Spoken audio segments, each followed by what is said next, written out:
Out of all the 4 seasons we've seen so far in Overlord, I don't think we've seen Ainz bow his head once. This didn't count since it was Pandora's actor, so for him to do so here and to a commoner of all people, well, that's a scene I believe needs more recognition. It was a much bigger deal than how the movie made it out to be. Now, we're finally at a point where the cut content isn't so much full-on scenes, but what we are missing is the loads of dialogue and development building the most crucial relationships of the Holy Kingdom arc. Like, you can easily see how with every interaction, Neia becomes more infatuated with Ainz. It's some finer context that makes their whole dynamic that much more interesting. So, if you want to see that and what really happened in these encounters here, stick around as we'll go through all of it. Today. Okay, Part 6, The Squire and the King. With Neia having just defied Ainz with her request for Momon, Remedios was now giving her the scolding we saw in the anime. What we didn't see was Neia's thought process during it, absolute disdain towards her commander who did nothing. You see, sure, Neia wasn't prepared for the situation where her death may not have sufficed to appease the Sorcerer King, but it was even with that she fully believed her actions were better than nothing. Remedios clearly wasn't gonna speak up instead, and that was an issue Neia found even more worrisome. Like, everyone knew 3 years was far too long for them. Remedios' inaction may have made it seem like she was fine with it, but to do nothing was the same as condemning all her people to death. That's why Neia believed what she did was right. There was just too much at stake for her not to say anything. Remedios' fit suggested what she did was wrong though, leading Neia to question whether results were all that mattered. She started to wonder whether the method was just as important too. Either way, the fact a person who did nothing was the one scolding her, well, that just didn't sit well with Neia. Gustav was far more reasonable, as while he did acknowledge what Neia did was wrong, he also believed her actions were right too. It was for that reason that he suggested they should balance the response between reward and punishment, praise equivalent to the amount that they scolded her. His praise on behalf of Remedios was immediately clocked as a lie, since the idea Remedios was happy about anything she did was impossible. Either way, Remedios needed space and Gustav made sure to give her that. He would send Neia out so that Remedios could breathe a bit. It's not like Neia had anywhere to go, but with the 1 gold coin she had, she could at least afford a meal somewhere. So, it was while walking the streets that's where she'd encounter Ainz, or at least his voice directing her to an alley a bit more discreet. It was once there that Ainz would uncloak himself from a veil of invisibility. At first, Neia was a bit frightened by the mysterious voice suddenly projected in her direction, but it was the moment she realized whose it was that she followed it obediently. From here, Ainz's request would be a simple one, the basic action of opening Remedios' window so the two could talk in secret. Of course, Neia's first thought was that this could be an assassination attempt, but if Ainz wanted her dead, she knew he could have just done so when they met each other earlier. There was also the possibility that this was someone who was impersonating the king, but the presence before her was unmistakable. His magnificence wasn't something she knew could be replicated by just anyone. No. To her, each and every one of his moves could only be performed by someone born as royalty. Still, Neia would consider his request appropriately, then after a short while accept it for what it was. It was before sending Neia off though that Ainz would first ask why it was she was out. At first he thought it was due to some errand, but a confused reaction led him to realize this was free time for her. It was the most precious time Ainz felt the need to apologize for interrupting. Such a reaction was far from what Neia was expecting, startling her due to how out of the ordinary it was. She couldn't believe the kindness with which the king was talking to her. It was as if someone had just applied medicine to a place that was in major need of recovery. Now, it was when Neia went to open that window that, aside from Remedios' natural reaction of anger, the other paladins would reach for their swords out of instinct. That's when Ainz would apologize for frightening them, saying he had no other choice but to meet them this way. Remedios would then kneel along with everyone else, and Ainz would quickly usher them past that. He was clearly trying to get into the conversation as fast as possible, a request Remedios had no problem accepting herself. She did, however, make an effort to exclude Neia, but the moment Ainz questioned why Neia wasn't going to participate, she quickly changed her mind and ordered her to stay. It was a meeting Neia didn't really want to attend herself, but she was curious as to why Ainz had come here. The conversation would then proceed just like how we saw in the movie, up until someone as strong as Momon was mentioned. It was before asking for the maids, though, that Ainz would first predict their true position like some sort of oracle. First, he would mention how the Paladins weren't really a resistance at all. He expertly pinned that they were more just like a small group of armed individuals hiding in caves. This led every Paladin to gasp, since his assumption was the fact they knew they could no longer hide anymore. Somehow, Ainz had seen right through them. Naturally, Gustav and Remedios would stare at Neia, a silent accusation she could only deny with a headshake. It's then Ainz would go on to deduce more, details very similar to what he mentioned in the cave scene here. He would then talk about the Southern forces and how it was unlikely for them to cooperate, citing their deep-rooted issues with the nobles there. It was because of this that Ainz knew they wouldn't be able to offer him privileges, mainly because the new king likely wouldn't follow through on them.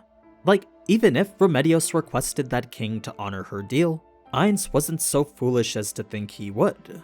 At best, he would just ignore it, and at worst, total war would break out. It was an accurate assumption that many of the Paladins could only be shocked at. The way he confidently recited everything as if he memorized it was amazing. Ainz wasn't done there though, as he would then discuss the possibility of compensation via Robol's national treasures. He suggested the Paladins could just loot the vault themselves, hand it all over to Ainz, then blame the missing treasure on Yaldabaoth. This, however, put all the trust for Paladins at risk, something Ainz knew they probably wouldn't want to gamble with. That being the case, the only choice left was for these Paladins to appeal to Ainz's emotions, a plan which we know and he knows led them to here. The room's silence was all but confirmation of that, leaving everyone impressed as Ainz just accurately read their circumstances to a T. Neia, however, came out starstruck, fully engrossed by Ainz's perfection. Compared to all the royalty she'd met before, this was her first time dealing with someone so superior. From his majestic dignity to masterful discernment, perfection was the only word Neia could describe Ainz with. The impression he'd left on her was one she knew she'd never forget. Now, the cherry on top was the way Ainz followed this up, saying how pretty much anyone could have figured it out. He was basically suggesting it was foolish for the Paladins to try and hide their position in the first place, a statement intended to put them in their place. Since he needed to make sure none of them thought of him as some sort of short-sighted idiot, he had gone to imply their circumstances were so obvious that even a toddler could figure it out. It was a clever move that immediately established how the dynamic between Paladins and Ainz was to proceed. He had essentially warned them not to try and pull a fast one on him. This all took place right before Ainz would ask for the maids, making it a powerful negotiation tactic, placing all the chips on his side of the table. It was once his request for the maids was made after that a bit of confusion would come from the Paladin side. Remember, in the novel no one had witnessed any sort of battle maids yet. This made Gustav question whether they were actually there, leading him to ask what they would do if there were no maids. Well, Ainz, knowing they were gonna show up regardless, simply said they'd cross that bridge when they came to it. Should they somehow not show up though, Ainz promised not to make any more additional demands. That being the case, his only other demand now was for anything not clearly belonging to the Holy Kingdom be handed over to him. So, say Demiurge was roaming about with powerful relics, those would go to Ainz instead of the Holy Kingdom. Finally was the request not to hate the maids once they were under him, since Ainz wanted no ill will towards future servants of his. Unlike the movie though, this wasn't a request Remedios could just instantly accept like that. No, forgiving those who tore apart her country was difficult. Still, Ainz would request it anyway, suggesting she just needed to work hard in order to convince both herself and the people that things were okay. I mean, it's not like the Holy Kingdom had anything else to offer. They could just blame it all on mind control, then see how that turns out. Whatever the reason was, that was for Remedios to figure out after her people were saved. For now, she knew she couldn't push back on anything. She was too worried that doing so might make negotiations fall apart. That's when Gustav would request to discuss these matters alone, taking some time to review his offer in private. Neia fully thought that was a mistake, but Ainz's generosity never ceased to amaze her. What she believed was sure to test his patience was instead met with the same kindness that she received. Luckily, their discussion didn't last long, as in only a few moments they would return stating they would do whatever His Majesty wanted. The next steps were to formalize their contract in writing, something both parties agreed to do later. Now was the time to reveal who it was that was stronger than Momon. Well, after all this deliberation and suspense, Ainz would reveal that that person was him. It was a much more impactful revelation since you were left questioning who for so much longer. The reception to it was exactly as we saw in the movie, except for Gustav, who was pushing back far more than Remedios. He would list out all the issues associated with sending a king as reinforcements, each of which were logically dismantled by Ainz. It was only after Remedios confirmed everything was okay with Ainz himself that she would gladly accept his offer, completely ignoring Gustav. So, all in all, this was a meeting setting the stage for what was to come next. Ainz had manipulated the negotiations in a way that best suited him and essentially led the Paladins to the outcome that he wanted. Neia's first impressions would be solidified too, paving the path for her cult-like obsession later on. Now, there was a bit more to Remedios' justification after, mainly regarding the optimal outcome that could happen. It's not like Remedios was aiming for both Yaldabaoth and Ainz to take themselves out, but if they did, she wasn't going to complain. That much we already knew, but what she went on to mention after was the opportunity which came should Ainz be eliminated. You see, there was a chance the undead he commanded be set free to cause havoc, leading to an unholy war that the kingdom, the empire, and the theocracy would all have to deal with.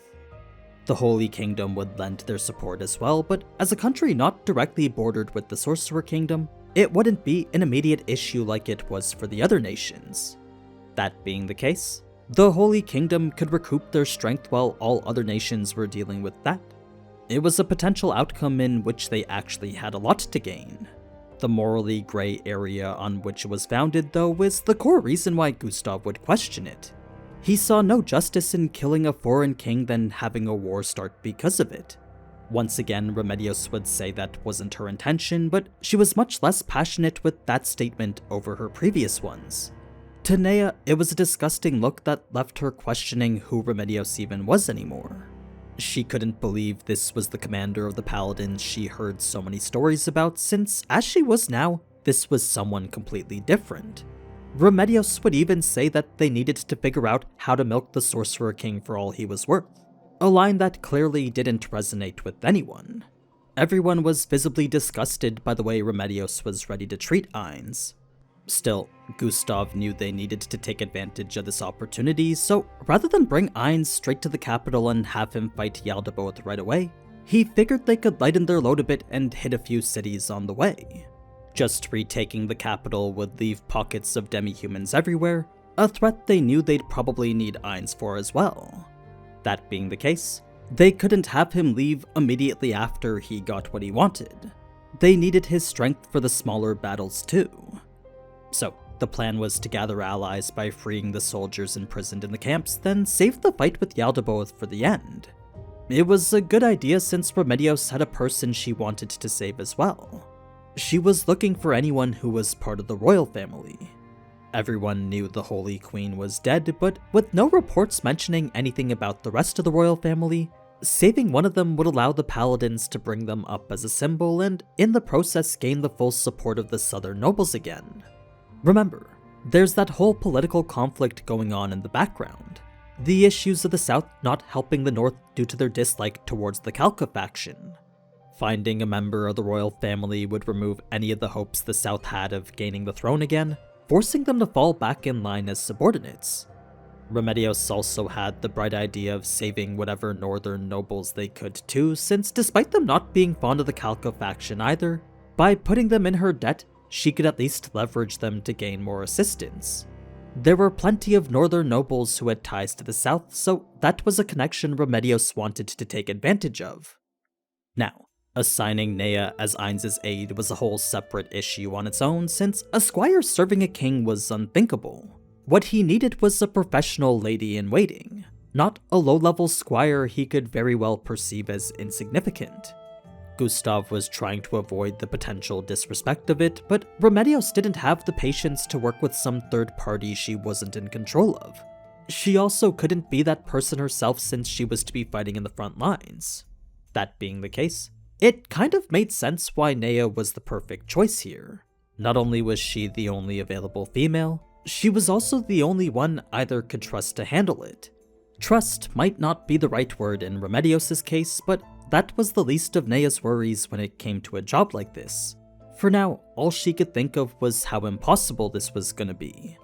So, while despair was the core emotion she was feeling, at the same time she couldn't help but feel somewhat excited.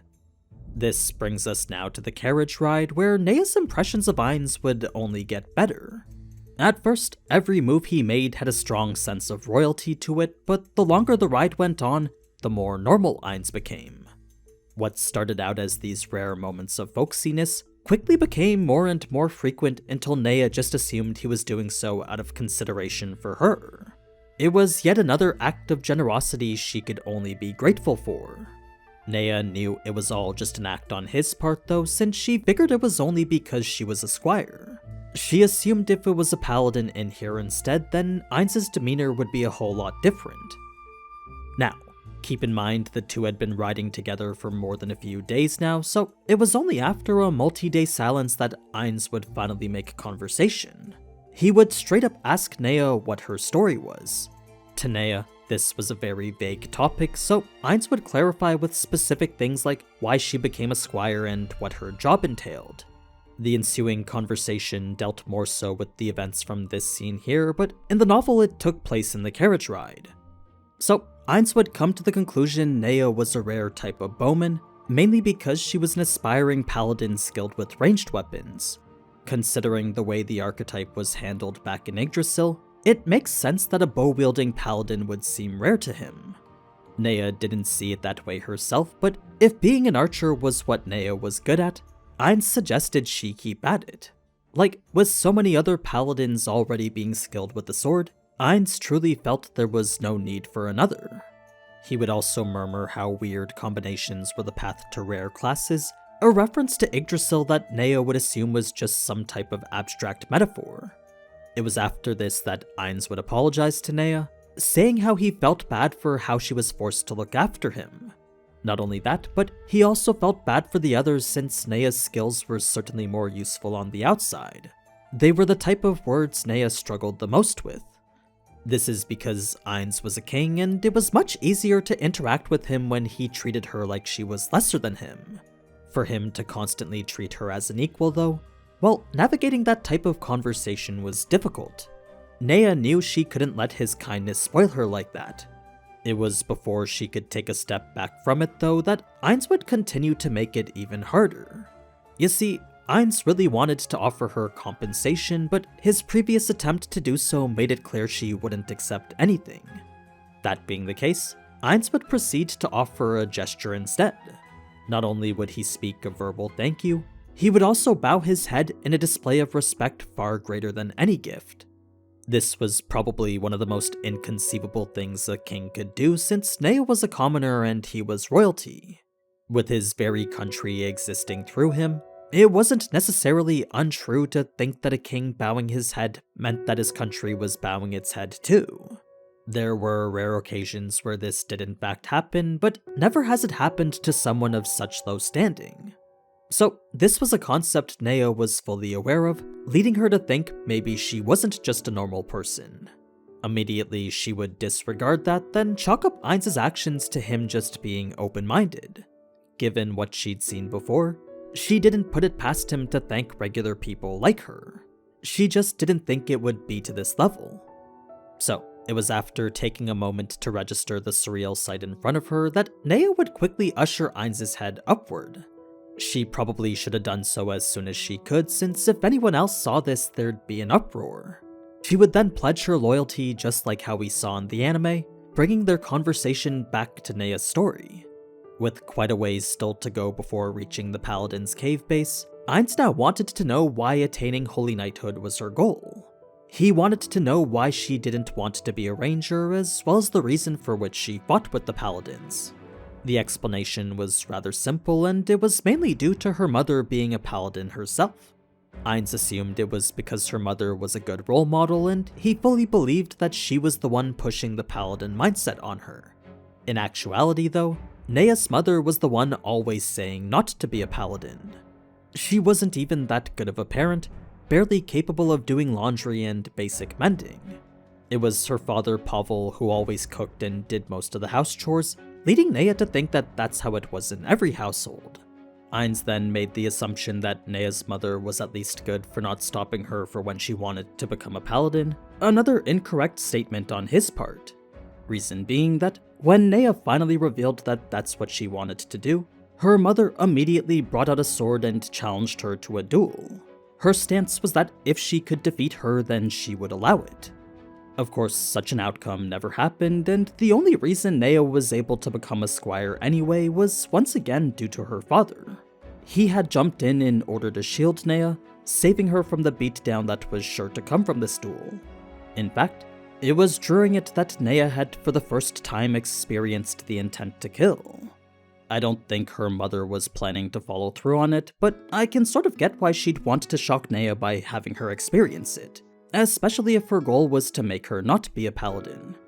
Ainz would then ask why Neia decided to become a paladin anyway, first questioning why she didn't follow her father's footsteps. It was a question Neia didn't really know the answer to herself, but she believed part of it might be because of how she resented him for giving her these sinister-looking eyes of his. Children would often mock her for always looking angry, then whenever she came home to complain to her father about it, her mother would always smack her across the head if she heard her. Of course, now she knew just how much of a gift these eyes were, but it's unfortunate her parents weren't around to see that. It was when Ainz proceeded to ask what they were up to now that Neia would reveal how her father died on the wall with Yaldabaoth and her mother she'd lost contact to during all the battles. She assumed that she had died protecting the city. She was, after all, the type to resist to the very end. It was after hearing this that Ainz would bow for a second time, flustering Neia yet again. His reason was because he found it inconsiderate for delving into such a personal topic, but I imagine his apology might have involved more than that. Since this is told from the perspective of Neia though, the only inner thoughts we get are hers. And here in this moment was another round of how impractical it was for a king to bow his head to a commoner. This is when Ainz would pull out the bow, but considering how that segues into the beginning of the counterattack, I think it's best to end things off here. We'll cover that and all the planning in the next video. This was just a lot of cut content building the characters and their relationships. Now, before I go, don't forget to check out the Starforge Systems Freerun collab. Whether it's the PC or the desk mat, I promise the quality is very much worth the purchase. So thanks again to Starforge for sponsoring this video, and you can check them out using the link down in the description.